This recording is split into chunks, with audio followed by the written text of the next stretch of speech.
Hello, എല്ലാവർക്കും good morning. ഞാൻ ഇന്ന് ഓഫീസിൽ പോകുന്ന ദിവസം. അപ്പോൾ വീട്ടിൽ നിന്ന് ഇറങ്ങി ഇങ്ങനെ നടക്കുമ്പോഴാണ് ഒരു കാര്യം ശ്രദ്ധിച്ചത്. ഈ കാര്യം നിങ്ങളെ കാണിച്ചു തന്നതും ഇല്ല. അപ്പോൾ എന്താണെന്നല്ലേ, ഇവിടുത്തെ ഒരു സ്ഥിരം കാഴ്ചയാണ് കേട്ടോ ഞാൻ കാണിക്കാൻ പോണേ. ഇതുപോലത്തെ ക്യാരവൻസ്. ഇവിടുത്തെ ആളുകൾക്ക് ട്രാവലിംഗ് ഭയങ്കര ഇഷ്ടമാണ്. അപ്പോൾ നമുക്ക് ഇതുപോലത്തെ ഹൈബ്രിഡ് ക്യാരവൻസും അല്ലാത്ത ക്യാരവൻസും ഒക്കെ മിക്കവാറും എല്ലാ വീട്ടിൻ്റെ ഫ്രണ്ടിലും തന്നെ കാണാം. ഇതുപോലെ നമുക്ക് കാറിൻ്റെ ബാക്കിൽ ഇതിനെ ടൈ ചെയ്തുകൊണ്ട് പോകാൻ പറ്റും. ക്യാരവൻസ് മാത്രമല്ല കേട്ടോ, അതേ ബോട്ടും ഉണ്ട്. അപ്പോൾ ഇവിടെ വന്നതിന് ശേഷമാണ് ഞാൻ ഇത്രയധികം ക്യാരവൻസ് ഓൾമോസ്റ്റ് എല്ലാ വീടിൻ്റെയും ഫ്രണ്ടിലും തന്നെ കാണുന്നത്. ഇവിടുത്തെ ആളുകൾക്ക് ആക്ച്വലി വെക്കേഷൻ ആയിക്കഴിഞ്ഞാൽ മെയിൻ പരിപാടി എന്ന് പറഞ്ഞാൽ ഇതെടുത്ത് അങ്ങോട്ട് ഇറങ്ങുന്നതാണ്.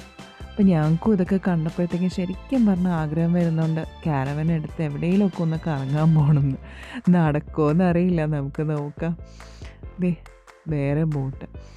അപ്പോൾ ഇത് ഞങ്ങൾക്ക് ഒരു പുതിയ കാഴ്ചയായിരുന്നു ഓസ്ട്രേലിയ വന്നപ്പോൾ. എങ്ങനെയുണ്ട്? അപ്പം അത്രയേ ഉള്ളൂ. ടാറ്റ ബൈ ബൈ ഉമ്മ.